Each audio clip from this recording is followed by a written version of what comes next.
Sometimes very, very smart people do really stupid things. Sometimes very wise people, extraordinarily wise people, do really foolish things. And sometimes really godly people, love God, follow God, know Him passionately with all their heart, they do really sinful things. About 2.5 weeks ago, I was in a church in Florida that is probably among the greatest churches in all of America, that has done things that have been so exciting in terms of helping people, sharing the gospel all around the world. And the pastor started it with his wife and himself in a living room. And they're on 10 campuses and have, 25,000 people on the weekends, and have literally changed foster care in all of that part of Florida, along with several other things. And what I can tell you, I know the pastor, he's been a friend, he's really smart. He's really wise. You don't build something like that unless you're discerning and wise. And he's really godly. And he did something really dumb and very foolish and very sinful. And I spoke at his church about 2.5, 3 weeks ago, as that church went through what happened in a weak and vulnerable moment. He committed a sin that has divided his family, thrown the church into chaos, and caused a lot of people that really believed in him, the gospel, Christianity, to really step back and wonder, could this all be true? We're going to talk about finding God when you blow it big time. I'm going to ask you to open your notes because I want you to see something on the very front and pull out a pen, because there's something very important to remember. And sometimes, especially if you've been a Christian for a long time, you can forget. What all human beings have in common is failure.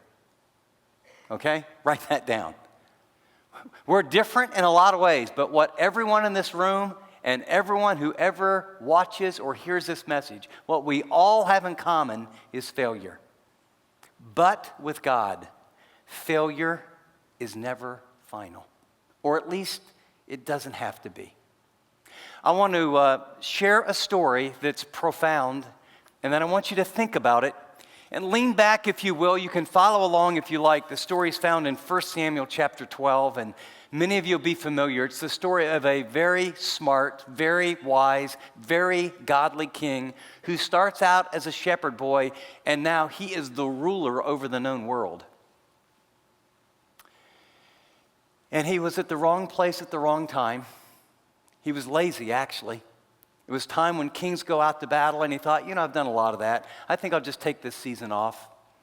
Don't know how his day went, but he went out on a terrace, flat-top roofs in that day, and the king lived on a palace up high, and in his terrace roof he went out, and it was dusk, and it was a very beautiful woman taking a bath, and in a weak moment, being at the wrong place at the wrong time, he called for her to come. He had an affair. She got pregnant, tried to pin it on her husband. Her husband didn't cooperate with his plan, and so he had him murdered. And for over a year, he hid it and stuffed it down inside. You might jot on your notes Psalm 32 if you ever want to know how David was feeling when you stuff your sin and don't deal with it. And so God sent a prophet named Nathan to restore David. The Lord sent Nathan to David, and when he came to him, he uses a word picture. By the way, when you don't want to threaten people, sometimes a word picture, where they can see something out here, allows them to open up their heart and come out of denial. And he says, there were 2 men in a certain town, one rich and the other poor. The rich man had a very large number of sheep and cattle, but the poor man had nothing but one little ewe lamb that he bought, and he raised it, and it grew up with him and his children. It shared his food. It drank from his cup. It even slept in his arms. It was like a daughter to him. Now the traveler came to the rich man, but the rich man refrained from taking one of his own sheep or cattle to prepare a meal for the traveler who had come to him. And instead he took the ewe lamb that belonged to the poor man, and he killed it and prepared it for the one who had come to him. David burned with anger against the man and said to Nathan, "As surely as the Lord lives, that man deserves to die. He must pay for that lamb 4 times over because he did such a thing and had no pity." Then Nathan said to David, "You are the man. That is what the Lord, the God of Israel, says.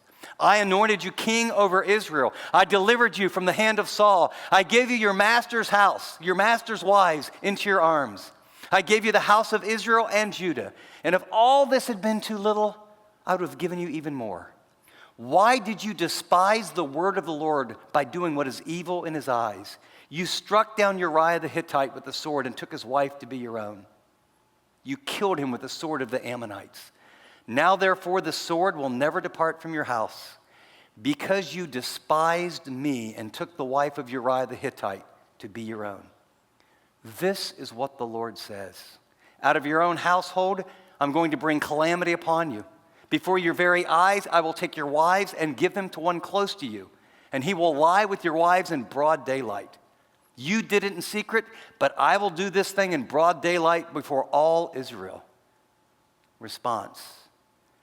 Then David said to Nathan, "I have sinned against the Lord." He owns it. Doesn't minimize, doesn't reframe it, doesn't talk about what everybody else is doing. He sees it for the first time. Owns it. Nathan replied, "The Lord has taken away your sin." Notice the verb, has taken away your sin. You're not going to die.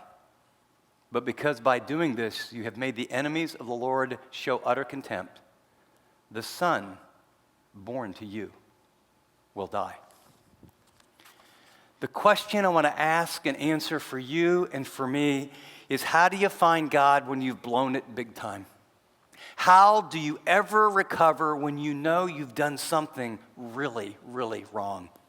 How do you ever get past the shame and the regret and the embarrassment that comes when sin mars your life, mars your reputation, breaks relationship with family, causes people to distrust you? I mean, how do you ever get past it? And if you'll open your notes with me, we're going to walk through a journey, and we're going to learn the answers to that from God himself. Psalm 51. The psalm divides very cleanly and clearly, and as it did, the only thing I could see it as is 7 steps to spiritual recovery. I mean, there's a journey, and it's not like step 1, step 2, step 3, step 4. These are issues of the heart, but there's a very clear pattern. God wants, listen to carefully, God wants to completely restore you. Whether it's an affair no one knows about, whether you've cheated, whether you've lied, whether you've murdered someone, whether you're living in hypocrisy, whether you have some sort of an addiction, whatever's in your past, whether you've ever been in jail, he wants you to know that his heart, his longing for you is to restore you to himself. And also to restore your life, that what he could take is your worst failure, show people how great and forgiving and merciful, and then literally take that failure and put it on the mantle. And you become a trophy of his grace. And people, because you were so honest and allowed God to so work, that he would actually use your weakness and your failure as an opportunity to show all the world the extent of his love. The Apostle Paul, a murderer. David, a murderer. Moses, a murderer. Moses gives us the 10 Commandments. David gives us the Psalms. And the Apostle Paul gives us 13 of the 26 books. God restores, but there is a process you must go through. There's a journey you have to take. And by the way, it's not easy. And there's no room for any pride. You will have to come to the point where you care what God thinks more than anything or anyone else, or you will not make this journey. Step 1 on the journey: come clean with God. 2 Samuel 12:13 that I just read, David simply said this: I have sinned against the Lord. He got honest. He got it out in the open. He didn't rationalize it. He didn't minimize it. He didn't excuse it. He didn't reframe it. He didn't justify it. He just got clean. See, you never change if it's, well, a lot of everyone else is kind of doing this, or it wasn't that bad, or I came from this kind of home. He didn't blame his mom, he didn't blame his dad, he didn't blame circumstances. I have sinned against the Lord. Step one. You go nowhere until you get there. You're going to come clean. And you can't rank it. We do. For some of you, you think, man, I've got some really big, bad stuff in my past. And for some of us, we have these little sins that have built up over time, and we're as dirty and we need transformed. But we don't consider, we just think, well, I haven't murdered anyone. Well, have you ever been angry in your heart towards someone? Well, yeah. Well, Jesus said when you do that, from a spiritual perspective, it's like committing murder in your heart. Have you ever lusted for someone, even if you haven't had an affair? Jesus said, when we lust in our heart. See, God is always looking. There's a lot bigger consequences to actions. But God says when those issues are alive and well and in our heart, our soul gets corrupted. And we need to be free. And he wants to forgive. Step one, come clean. Second is ask God for forgiveness. David has been met by Nathan. And in Psalm 51, we have a song of confession. This is literally like being able to eavesdrop as David is on his knees before God. How did he respond? He said, have mercy on me, O God, according to your unfailing love. According to your great compassion, blot out my transgressions. Wash away all my iniquity and cleanse me from all my sin. He's asking God for forgiveness. He doesn't say, I'd like to cut a deal. He doesn't say, if you'll do this, I do that. He doesn't say, I promise I'll never do this again. He doesn't just say, I'm sorry. Notice there's 4 specific verbs. 1, have mercy. In other words, God, don't treat me how I deserve. Put a circle around the word mercy, and then a number 1 above it. Second, he says, blot out my transgressions. It's literally a picture of, when you write something in a book, in a ledger, it'd be like blotting it out. In other words, your name, you owe X amount, he would it's whited over. He said, I want you to take it away completely. Circle, blot out. Then wash away all my iniquity. This word was used in Hebrew for foul clothes that needed to be cleansed.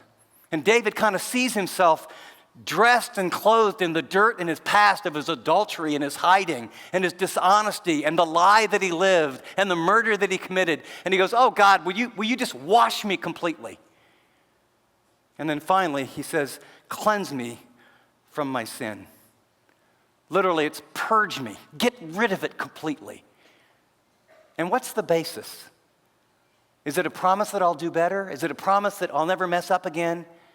Notice it's based on God's character. According to your unfailing love, the Old Testament word is hesed. Your loyal love, your covenant love, and your great compassion.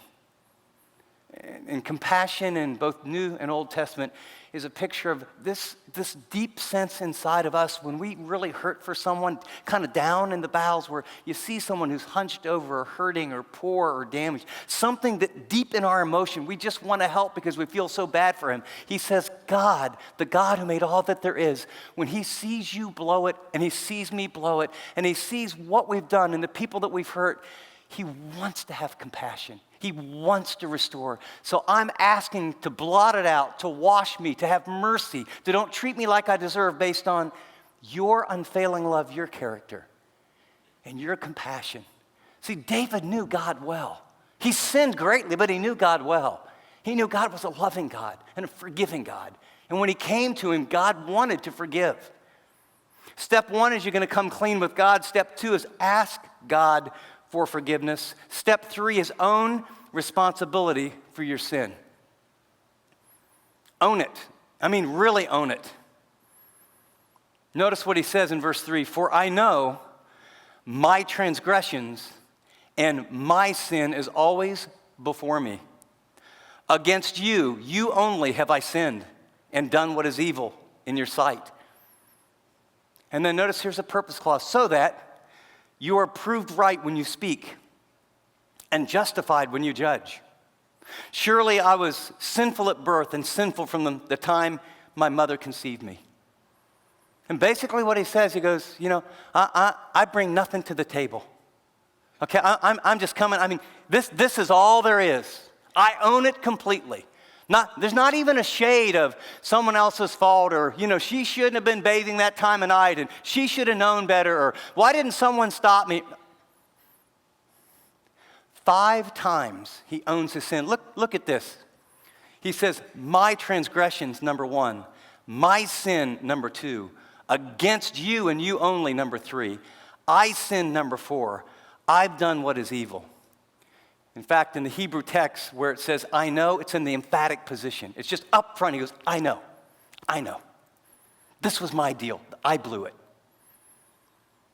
So that he says, basically, whatever you choose to do, whatever the consequences, I deserve them. You're justified.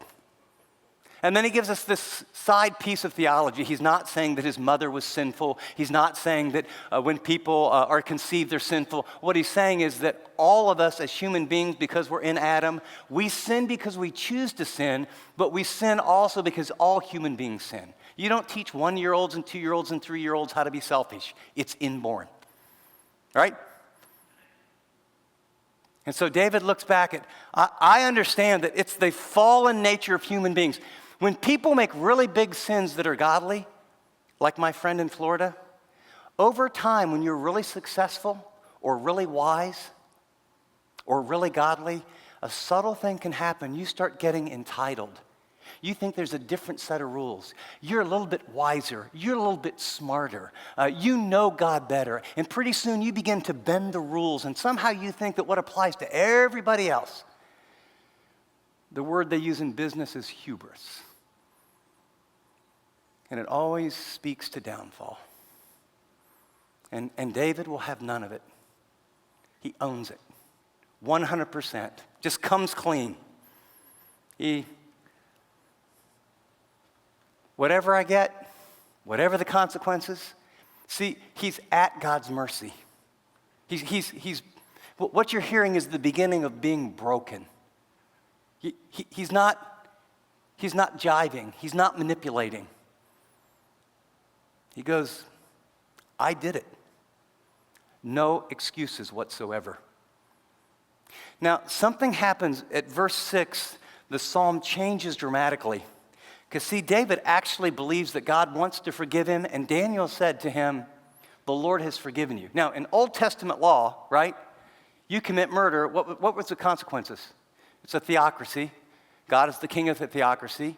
And if you commit murder, what happens? You should be killed. If you commit adultery, what should happen? You should die. And Nathan has said, God's forgiven you. You did 2 things that deserve the death penalty. He's forgiven you. He's having mercy on you. And David is walking through the process of owning his sin. And then, very interestingly, at verse 6, he accepts God's forgiveness and cleansing in verses 6 through 9. Accept God's forgiveness and cleansing. He says, now going back to God's heart, surely you desire truth where? In the inner parts. You teach me wisdom in the innermost place. Cleanse me with hyssop, and I'll be clean. Wash me, and I'll be whiter than snow. Let me hear joy and gladness. Let the bones that you've crushed rejoice. Hide your face from my sins and blot out all my iniquity. And so he starts first and he says, this issue wasn't just about this action. Sometimes we think of sin as, here's a line, you cross the line, you're wrong. When he said, against you and you only, did he sin against Bathsheba? Of course. Did he sin against Uriah? Of course. Did he sin against Israel? Of course. But what he's saying is, at the heart of sin is not behavior. At the heart of all sin is treason. It's betrayal. What David understands, and if we understood it, it would change how much we sin. It's not like, here's all the things I'm supposed to do. Oops, I didn't do that one. Darn. How close? No, David says, God's heart, God's love, God's compassion, God's ways. He'll talk about his ways later and his righteous past. What David understands is here is a God who loved me and forgave me and set me up as a king and wanted to bless my life and use me. I betrayed him. I've committed treason. And now, as he's turning around, he goes, what you've always wanted is truth. And this idea of the innermost parts is down in the depth of your heart, in your motives. Sin isn't primarily a behavior issue. It's primarily a relational issue. And so he goes on to say, I know that's what you really want. And then it doesn't, in this translation that I've given you, in fact, a lot of translations, for whatever reason, don't make this as vivid. These are in the future tense, so I'm going to ask you to add something to your notes. When it says, you teach me wisdom, literally it's, you will teach me wisdom in the inmost place. This is an affirmation. David's saying, you've forgiven me, I've confessed, I believe, so I believe you're going to teach me wisdom. What's wisdom? It's the skill to live a different way. It's an affirmation that God's forgiven. I'm going to accept that forgiveness. Then notice he goes on where it says, cleanse me with hyssop. Literally, it's, you will cleanse me with hyssop. And hyssop is, if you've ever been to the Middle East or especially Jerusalem, it's a little plant that grows often in the wedges of rocks. And if you remember, they would, at the time of the Passover, they were to take a little branch of this hyssop. It's just a little green kind of stick-like thing. And they were to dip it in blood, and then they would put it over the doorpost. And then when the angel of death came, it would pass over. And what David is going back and referring to is that I know it takes the shedding of blood for forgiveness. And he's saying, you will, just like you passed over this because of the relationship of the nation of Israel, you will pass over and cleanse me. And then he goes on, and I will be clean. The next phrase is an affirmation, you will wash me. You will. And I'll be whiter than snow. He's accepting. I'm not going to live as a second-class citizen. I've got an abortion in my past. I got 2 divorces in my past. I have an addiction in my past. I had an alcoholic issue in my past. I did these terrible things in my past. He goes, no. Those are reality. They're historical, but they're not me anymore. If the God of the universe has declared and made me clean and forgiving me, he says, you will wash me, you will cleanse me, you will forgive me, you will teach me. And there's another affirmation. He'll say, let me hear, it's literally, you will let me hear joy and gladness. See, he doesn't want just a halfway, I know you probably never used my life, and I know I've blown it, and I've disgraced my family, I've disgraced the church, I've disgraced everything, there's no use for me ever. He says, no. You will allow me to experience the kind of joy that I had in the past because you don't partially forgive. And you don't have a little slot of people, second-class citizen or third-class or fourth-class. There'll be consequences, by the way. See, sometimes we get confused. There's complete forgiveness, there's great love, there's a new day. But our actions, there's consequences. That son's going to die. One of his sons are going to take his wives and concubines and have sex on top of the palace. Exactly what God said. The sword doesn't leave his house. But at the personal relationship, he gets completely cleansed. And God does use him in the future. And he does completely forgive him.